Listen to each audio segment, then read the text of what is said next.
So let's talk episode 2 of Ebuka Turns Up Africa.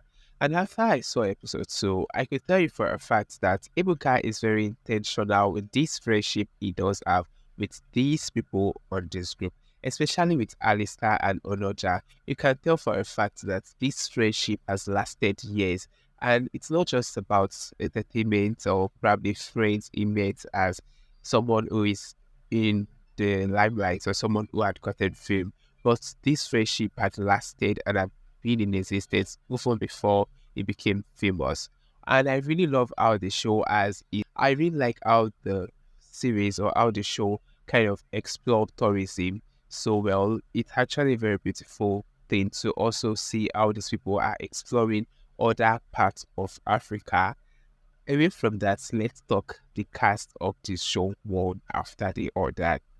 And I'm starting off with Ebuka. I think Ebuka has not really given us so much. He's really telling an authentic story for Ebuka. Ebuka is giving us a very authentic story and a very beautiful side of his life. And I'm loving all of that. Before I discuss the cast, let's discuss the drama that comes with episode 2.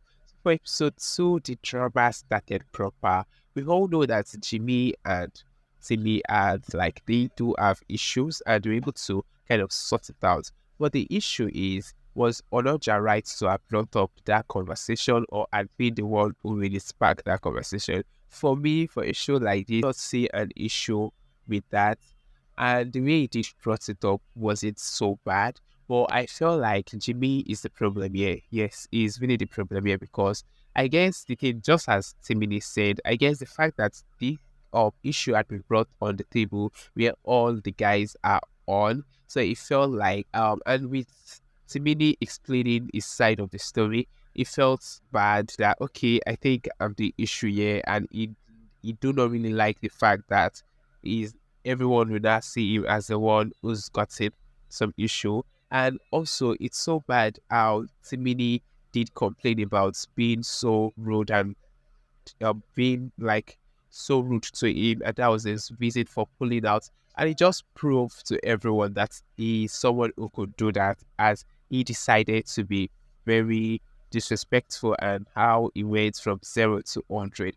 And what was that idiot's comment for he made? Was it him being spicy or wanting to just be overly dramatic? I don't know how people just come and throw words around. Is it so? I don't know. I'm trying to make sense if it's something they sign up to do as a way to give the show like enough content or enough drama, or this is just what they will do even if cameras are not before them. I like to have answers to this question.